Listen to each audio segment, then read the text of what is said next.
Alright guys, welcome back to WBD.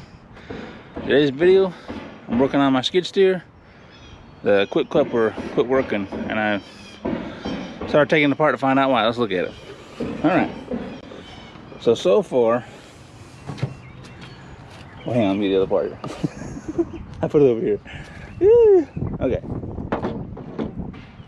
get you caught up to where I'm at. Alright, so hold on a second, this is really slow. Hold on there, camera.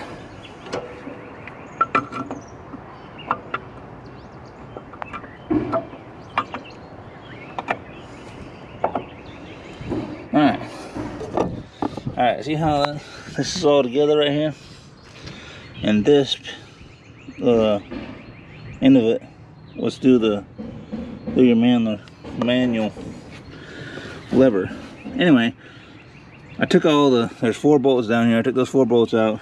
There's a screw right here I took out, and I couldn't get it separated, so I thought, well, heck, I gotta take that pin out. Of course, it's real hard when you got the bucket on here. Anyway, so I cut the pin in half to get it out, and now I got this thing free, and of course now this comes apart. And everything looks good in there, so I think it was just in a bind. So let me keep messing with it. I'll come back to you in a few minutes. Alright guys, back out here today. I got my coupler all fixed. Let me just show you. I would have shown you while it was apart, but my hands had grease all over them. But I'll just show you what you do. Alright, so there's 4 bolts, 2 on the side, 2 on the other side. You take out this screw right here, and then when you remove this pin, take the cotter key out and pull the pin out. Then this motor right here, part of it will go this way and part of it will stay on that shaft right there. And then you can see your gears.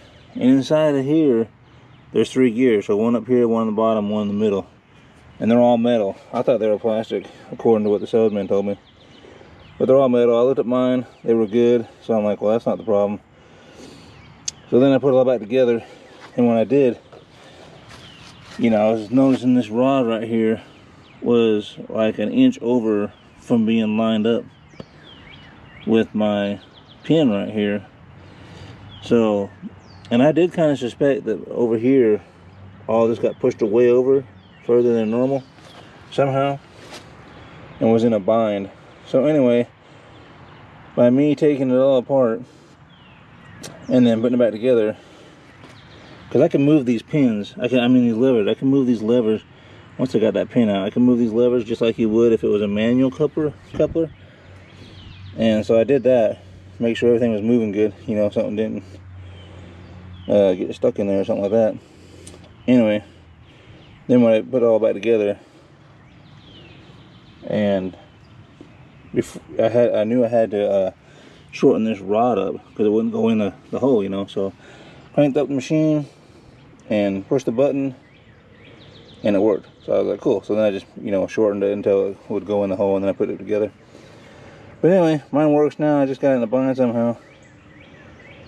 But I just kind of wanted to show you that it's not that bad to take this apart.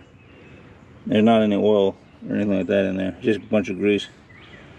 And if your gears are bad, you can literally just slide them off of the little shaft that they're on, and we'll put a new one on there and stick it back together. So it's really not too bad. Don't be intimidated by it. It's not a big deal. Anyway, glad it's working. Alright guys, that's it for now. And this is on my Cat 259D. So if you have that machine and you're wondering what it is or how involved it is to tear apart that coupler right there, it's not too bad. My problem was that my bucket was still on. Like 1 pin was up and 1 pin was down, so I could not get my bucket off.